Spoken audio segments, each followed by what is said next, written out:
Springtrap is one scary mofo. As basically the primary antagonist of FNAF, Springtrap has been present from the start, even if he was locked in a room the whole time. Until released in 2023 to Fazbear Fright, which is promptly burnt to the ground. But he escapes, and that famous line of "I will always come back" is born. Not in a literal sense, but like the reason for the phrase being born. But while Springtrap may have a scary backstory and lore, the character isn't as horrifying to look at, and we aren't the only ones who thought so. So let's go over some improvements today. Greetings gamers and welcome back to Top 10 Gaming. I'm Connor Monroe and this is the Top 10 Scary FNAF fan alternate versions of Springtrap. Let's do it. And at 10, Spring Bonnie.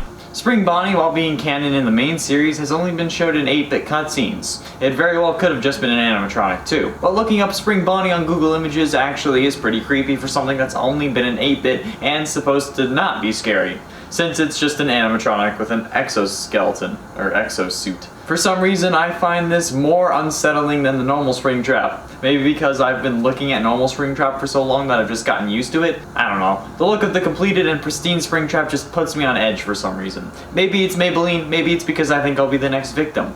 Either way, Spring Bonnie is scary. I was gonna make a joke, like Spring Bonnie is spring scary, but it didn't work. I don't know why I thought of it. And a 9, Draw Kill. This Springtrap was drawn in the style of Draw Kill. At least that's what the image said. I was unable to find the original author since the 3 versions of this that showed up were small and Pinterest links that didn't give any credit, so that's unfortunate. But this thing sets me on edge. And not only this, but searching Draw Kill Springtrap on Google will get you a load of monstrosities that will haunt your nightmares for the next few weeks. I'm not quite sure what it is about this animatronic that makes it so creepy. I just know that it's creeping the hell out of me. Why does this misfortune continue? And at 8, Toy Springtrap. Toy Springtrap is what it sounds like. Springtrap in the form of Toy Bonnie instead of Golden Bonnie. Well, actually, Golden Toy Bonnie. This is creepy as hell. Can you imagine being stuck inside a toy animatronic? Like, obviously I'd like to be stuck inside Toy Chica, but not for so long that the parts of plastic start coming apart and deteriorating and my flesh starts melting and rotting away. Yeah, I don't like the thought of that, and yet here we are with Toy Springtrap and it hurts my feelings. Like on a deep level. Like, at least they didn't do this to Chica, otherwise I think I would be crying on camera, and the editors would leave it in because they like to watch me suffer, just like the rest of you do. And at 7, Scorched Springtrap. Scorched Springtrap is different than its canon counterpart from FNAF AR. Scorched Springtrap in essence looks like a phantom version of Springtrap, like as if it was a hallucination in FNAF 3. Basically a burnt version of Springtrap after the fire at Fazbear Frights. Speaking of which, it looks like they just showed up across the street because there's fire trucks over there. But I'm sure you're seeing it, so you know what I mean. Sure, normal Springtrap is pretty spooky, but this guy just takes it one step further and really messes with your head. It's ironic given how you can actually see Springtrap on multiple cameras in FNAF 3 as another hallucination. So Scorched Springtrap looking like a phantom makes sense. And at 6, Nightmare Springtrap. We all love the Nightmare animatronics. They're some of the scariest things in the games that we've seen, but Springtrap was missing from the bunch, obviously, since this would have been before Springtrap was a thing, at least in the timeline-wise. And William caused the hallucinations anyway, but the fan versions of Nightmare Springtrap are some horrific With the famous stomach mouth and razor-sharp munchers, this guy will eat your arm and left testicle for breakfast and then come back for seconds, and then will finish you off for lunch, then regurgitate you again come dinner. But you're also forced to deal with this cycle every day, and it's still you every day. You just somehow come back to life so he can eat you again. I don't know where this analogy came from, like I'm not okay. FNAF has actually broken me. Halfway through into number 5, Final Nights. 2 words. Kill me.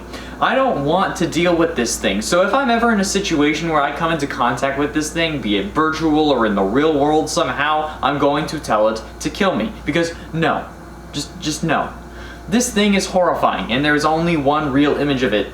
The suit over the exoskeleton is even more torn and tattered, and the glowing dots for eyes make it not any better. My pants are now the color of this animatronic because of it. How does William even have glowing dots for eyes? Like, shouldn't he just have normal eyes? Because he's still human, I'm so confused. Look, this thing could find me in broad daylight with a million people around it and be frozen still, and I still wouldn't mess with it.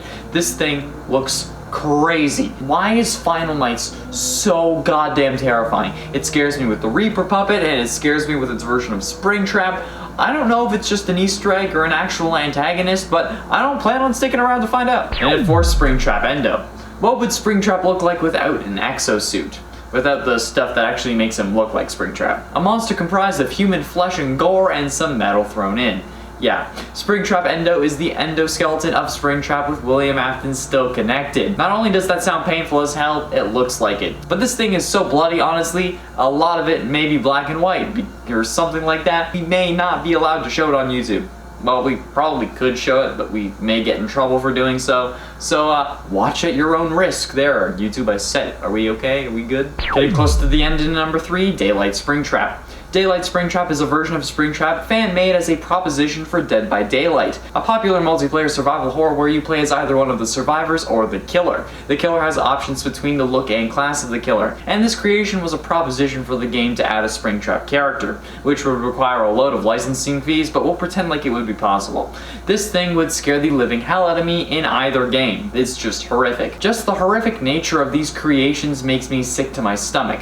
There are multiple versions of this animatronic, and they all just make me feel like I'm going to suffer. Some may say just to add the normal Springtrap animatronic, but I'm not sure. What do you think? Would you like to see a Springtrap killer in Dead by Daylight? And if you did, would you want a unique design or the original Springtrap that we all know and love? Be sure you let me know in the comments. And ultimately, in at number 2, Ignited Springtrap. Ignited Springtrap comes to us from the wonderfully horrific and terrifying world of the joy of creation.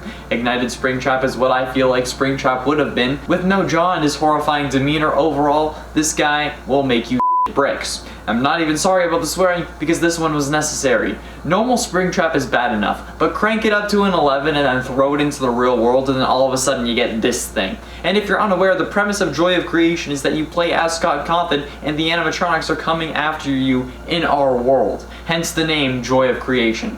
But we will also be getting a new and improved version of this character thanks to the Fazbear Fanverse initiative. Thanks, Scott. Just makes everything more terrifying.